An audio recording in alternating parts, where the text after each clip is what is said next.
Hello everyone, welcome to my learning Adda. तो दोस्तों आज मैं बताने वाला हूँ आपको 5 मोस्ट यूज़फुल फार्मूलाज।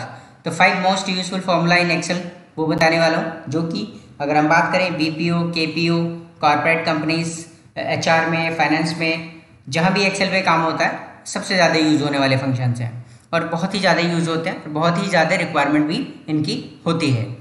तो आइए यूज़ करते हैं और देखते हैं ये जो फार्मूलाज हैं कौन कौन से फार्मूला हैं। तो सबसे पहला फार्मूला जो है हमारा इफ़। तो इफ़ हम किस तरीके से यूज़ करते हैं वो देख लेते हैं।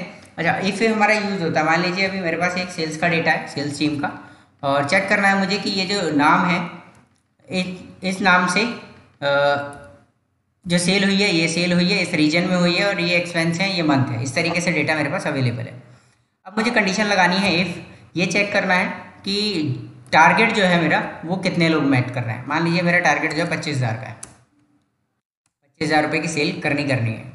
ठीक है, अब 25,000 रुपये की सेल कौन कर पा रहा है या नहीं कर पा रहा है, ये हमें चेक करना है। तो हम यहाँ पे लगाते हैं इफ़ कंडीशन, इफ देन लगाया मैंने सेल्स पे और इसके बाद लगा दिया ग्रेटर देन इक्वल टू 25,000।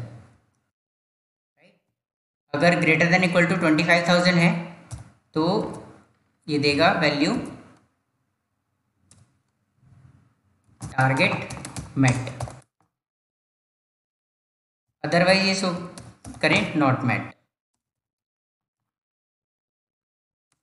इस तरीके से हम लेते हैं। अब अगर हम देखें तो यहाँ पे टारगेट मेट दिखा रहा है क्योंकि 25,000 से ऊपर है। नीचे कॉपी करते हैं, ये दिखा रहा है नॉट मेट। ये अगर देखें तो 25,000 से कम है, तो 25,000 से कम है इसीलिए 22,000 पे ये नॉट मेट दिखा रहा है। और ये 45,000 है जो कि 25,000 से ज़्यादा है, इसीलिए ये टारगेट मेट दिखा रहा है। इसी को कॉपी कर लेते हैं, फंक्शन को कॉपी करके और ऊपर से नीचे तक पेस्ट कर देते हैं। हमको यहाँ पे सारा का सारा स्टेटस मिल जाने वाला है। चेक कहते हैं हम इसको, फिल्टर लगा के चेक कर लेते हैं नॉट मेट में कितने लोग हैं। ये देखिए इस तरीके से ये जो ट्रांजेक्शन्स है सारी, ये मेरी नॉट मेट की ट्रांजेक्शन्स हैं। और अगर मैं यहाँ चेक करूँ तो जितने भी लोग हैं सब लेस देन 25,000 वाले होने चाहिए। ये देखिए 24,000 लास्ट है यहाँ पे, अगर कोई होता है तो 25,000 से लेस वाले सारे हैं। नेक्स्ट चेक करते हैं हम टारगेट मेट। यहाँ पे अगर चेक करेंगे तो जितने भी लोग हैं सारे 25,000 से ऊपर वाले हैं, 25,000 एंड अबव, इन्होंने टारगेट मेट किया है। तो इस तरीके से हम फंक्शंस लगा के चेक करते हैं। तो इफ़ हमारा इस तरीके से यूज़ होता है। नेक्स्ट है इसके बाद सम इफ। तो सम इफ क्या होता है कि सम इफ ये चेक करना है कि एक व्यक्ति, जो भी एक पर्टिकुलर बंदा है या जो भी एक पर्टिकुलर एम्प्लॉय है, सेल्स एग्जीक्यूटिव है, उसने कितना सेल किया है टोटल अभी तक। तो ये मान के चलते हैं, हम एक किसी व्यक्ति को लेते हैं और अरुणिमा सिन्हा को पिक करते हैं और एंटर करते हैं और इनका डेटा हम उठाते हैं, देखते हैं कि इन्होंने कितना सेल्स किया है। तो इक्वल टू लगाते हैं हम सम इफ, और सम इफ में हम रेंज देते हैं। रेंज सेलेक्ट करते हैं जहाँ से एम्प्लॉय नेम से सेल्स तक मैंने सेलेक्ट कर लिया। देन कॉमा लगाया, कॉमा लगाने के बाद क्राइटेरिया देना है, ये अरुणिमा सिन्हा का पिक कराना है डेटा। देन कॉमा लगाते हैं और उसके बाद हम सेल्स यानी कि सम रेंज, कहाँ से सम करना है, रेंज दिया और इस तरीके से एंटर मार देते हैं। तो अगर हम देखें तो टोटल अरुणिमा सिन्हा की जो सेल है 88,000 की है। तब हम एक बार चेक कर लेते हैं एग्जैक्टली क्या ये सही है। फिल्टर लगा लेते हैं, फिल्टर लगाया हमने और देखते हैं where is Arunima Sinha, click किया हमने और देन हम इसका टोटल कर लेते हैं। 88,000 टोटल है। अगर आप यहाँ पे देखेंगे ये सम ऑफ सेलेक्टेड सेल्स आ रहा है 88,000, तो 88,000 ये यानी कि करेक्ट है फंक्शन। तो इस तरीके से हम सम इफ यूज़ करते हैं। देन इसके बाद यूज़ होता है हमारा वी लुकअप। वी लुकअप जो यूज़ होता है हमारा डेटा को एक शीट से दूसरी शीट पे या एक वर्कबुक से दूसरे वर्कबुक पे ले जाने के लिए यूज़ होता है। इट मे बी रिक्वायरमेंट अलग अलग हो सकती हैं, डेटा मैच करना है या जो डेटा वहाँ पे अवेलेबल नहीं है इस सीट पे लेके आना है, या कुछ और भी रिक्वायरमेंट हो सकती हैं। हम किस तरीके से यूज़ करते हैं, कैसे लेके आते हैं वो देखते हैं। ये हमारे ट्रांजेक्शन आईडी है, जो ट्रांजेक्शन हुई है। मान लीजिए मेरे पास ये ट्रांजेक्शन आईडी है, और एक चीज़ का हम जरूर ध्यान रखते हैं कि कभी भी जब भी हमको ये करना होता है वी लुकअप, तो वी लुकअप हम यूनिक वैल्यू पे ही लगाते हैं। अगर भी यूनिक वैल्यू पे नहीं लगाएंगे तो देर में भी कि डेटा रॉन्ग पिक हो जाए। तो आइए चलते हैं, मैंने एक फाइल नहीं खोल ली, और मैं यहाँ पे पेस्ट कर लेता हूँ वैल्यू को। ये मैंने पेस्ट कर लिया और ये मेरा TID हो गया, मतलब ट्रांजेक्शन ID हो गया। यहाँ से मुझे पिक कराना है, एक तो नाम पिक कराना है और कितनी सेल हुई है, सेल की है उसने, वो पिक करना है। तो मैं यहाँ पे सीधे इक्वल टू VLOOKUP लिखूँगा, ठीक है। टैब प्रेस करने के बाद आप कर सकते हैं या क्लिक करके भी आ सकते हैं। अब लुकअप वैल्यू क्या है, किससे सर्च करना है, क्या सर्च करना है वहाँ पे, तो मेरे को लुकअप वैल्यू ये वाला जो है वहाँ पे जाके ढूंढना है, ये दिया। अब उसके बाद टेबल एरे, तो टेबल एरे सेलेक्ट करना है, कहाँ से ढूंढना है, तो मैंने ये टेबल सेलेक्ट किया और मुझे कहाँ तक, ये यहाँ तक लिया मैंने। तो जब भी हम टेबल सेलेक्ट करते हैं तो यहाँ पे हमारे कॉलम्स होते हैं जो हम सेलेक्ट कर रहे हैं। स्टार्टिंग फर्स्ट कॉलम है, इसके बाद ये सेकंड, ये थर्ड, देन ये फोर्थ। तो इस तरीके से हम कॉलम सेलेक्ट करते हैं। देन मैंने सेलेक्ट किया। अब उसके बाद वो मांग रहा है कॉलम इंडेक्स नंबर। मेरे को वहाँ पे डेटा क्या चाहिए, तो मेरे को चाहिए वहाँ पे पहले चाहिए एम्प्लॉय नेम। तो एम्प्लॉय नेम नहीं उठाना है मुझे, एम्प्लॉय नेम कहाँ पे, सेकंड कॉलम पे है। तो मैंने 2 प्रेस किया, देन कॉमा, देन 0, फिर अप्रॉक्सीमेट मैच, एंटर किया और ये नाम यहाँ पे आ गया, राइट। तो इस तरीके से हम एंटर करेंगे और ये यहाँ पे इनके नाम आ गए। देन यही सेम तरीका है कि हम यहाँ पे दोबारा से कॉपी फंक्शन लगा लें, या फिर एक काम कर सकते हैं, ये वाला जो सेल है इसको हम फ्रीज कर देते हैं। जो कॉलम है ये कॉलम को फ्रीज करते हैं, डॉलर का साइन लगा देते हैं इससे पहले, और इसको हम कॉपी कर लेते हैं। और कॉपी करने के बाद हमने सेलेक्ट 4 तक किया था क्योंकि 4th कॉलम में सेल्स था, तो मैंने यहाँ पे 4 एंटर किया और हमें को सेल का अमाउंट मिल जाएगा। नेम आ गया एंड देन सेल हो गया, राइट। इस तरीके से हम इसको कॉपी पेस्ट करेंगे, ये आ जाएगा। तो ये फंक्शन हम लगाते हैं, और हर सेल पे फंक्शन लगाने का लॉजिक नहीं बनता, क्योंकि अगर हमें एक एक ही चीज़ करनी है तो हम फिर कॉपी पे फाइंड करके ही कर लेंगे, तो इसीलिए ये चीज़ें यूज़ होती हैं। तो इस तरीके से हम यूज़ करते हैं VLOOKUP। देन उसके बाद यूज़ होता है काउंटिफ। काउंटिफ यूज़ किस तरीके से होता है, देखिए बताता हूँ काउंटिफ।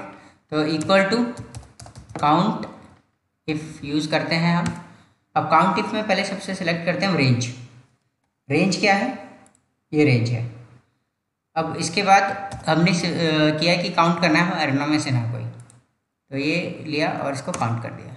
यानी कि ये जो डेटा है पूरा डेटा, इस पूरे डेटा में अरुणिमा सिन्हा का जो लाइन है, जितने ट्रांजेक्शन्स हैं वो सिर्फ 6 ट्रांजेक्शन्स दिख रही हैं, ठीक है जी। इनकेस मान लीजिए अरुणिमा सिन्हा अगर चेंज कर देते हैं, तो मैंने यहाँ पे कर दिया एक और, तो चेंज अरुणिमा सिन्हा, ये 7 हो जाएगा, राइट। तो इस तरीके से हम काउंट इफ का यूज़ करते हैं। नेक्स्ट है हमारा जो 5th फंक्शन है, वो है टेक्स्ट। टेक्स्ट हमारा बहुत यूज़ होता है, क्योंकि टेक्स्ट जितना भी काम होता है जो भी है, वो उसमें डेट्स इन्वॉल्व ज़रूर होती हैं। जितना भी होता है उनमें सब में डेट इन्वॉल्व ज़रूर होती है। जब डेट होती है वहाँ पे, तो वहाँ पे हमें उस डेट से कई बार हमको मंथ निकालना हो जाता है, कई बार ईयर निकालना होता है, कई बार डेट निकालनी होती है। तो इस चीज़ को जब भी हम डेटा को एक प्रेजेंटेबल व्यू देना चाहते हैं, उसको बनाना प्रेजेंटेबल व्यू में लाना चाहते हैं, तो उस तरीके की कंडीशन में इन फंक्शंस का यूज़ होता है, ताकि जो डेटा हमारे पास अवेलेबल है उसी से कुछ नई चीज़ निकालें और उसको प्रेजेंटेबल व्यू में बनाएं। जैसे कि यहाँ पे हम एक कॉलम ऐड कर लेते हैं, सर्च किया और यहाँ पे डेट डाल लेते हैं, डिफरेंट डेट डाल लेते हैं। मान लीजिए 1 जुलाई 2021 डाल दिया मैंने, राइट। तो अभी यहाँ पे एक फंक्शन जो है, अभी आपको ये वैल्यू दिखा रहा है, यहाँ पे फॉर्मेट में को चेंज करना होगा। मैं कंट्रोल 1 से क्लिक करूँगा, फॉर्मेट आ जाएगा, और डेट पे क्लिक करके जहाँ पे अलग अलग तरीके के फॉर्मेट्स हैं, वो फॉर्मेट आप डेट के लिए ले सकते हैं। आप ये देखिए अलग अलग फॉर्मेट्स हैं डेट के, जो फॉर्मेट आपने लेना है वो ले लीजिए, ये फॉर्मेट आ गया, राइट।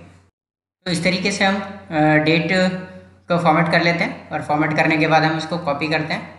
ये हमने कॉपी किया तो ये आ गया। इसमें हम क्या करते हैं 5+ कर देते हैं, ताकि डिफरेंट डेट आ जाए, मंथ वगैरह अलग अलग आ जाए, ताकि हम इसको इजीली चेक कर पाएँ। ये देखिए ये मैंने यहाँ तक पेस्ट कर दिया है।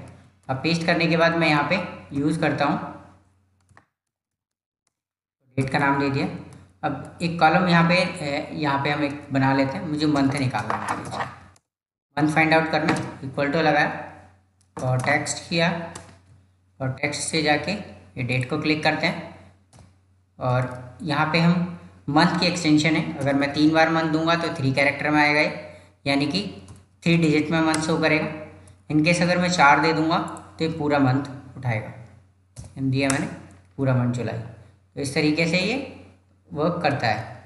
ये देखिए अगर मैं ये पेस्ट कर दूँ यहाँ पे, जैसे जैसे मंथ चेंज होता रहेगा वैसे वैसे हिसाब से वो आपको डेटा मंथ दे देता है, राइट। इस तरीके से ये मंथ यूज़ होता है।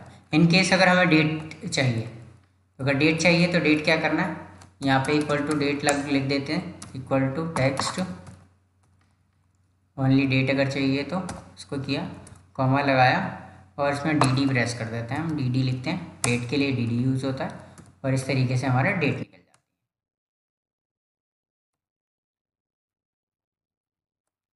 कॉपी पेस्ट कर देते हैं। और अगर यहाँ पे आपको ईयर चाहिए तो आप इसी तरीके से ईयर भी निकाल सकते हैं, equal to text, then select करते हैं डेट को, वाई करते हैं और आप ईयर को 2 डिजिट और 4 डिजिट दोनों में उठा सकते हैं।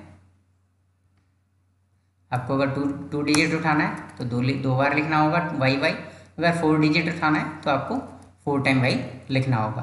तो ये हमारे 5 फंक्शंस हैं जो बहुत ही ज़्यादा यूज़ होते हैं in terms of BPO, KPO, corporate companies, financial institutions. अगर आप एक्सेल पे काम कर रहे हैं और कहीं भी ऐसी जगह पे काम कर रहे हैं जहाँ पे बड़े डेटा पे काम होता है, तो इस तरह की रिक्वायरमेंट्स आती रहती हैं। और अगर आप इन फंक्शंस को यूज़ करते हैं तो आपका काम बहुत ही आसान हो जाता है और आप उस काम को बहुत ही जल्दी कर पाते हैं।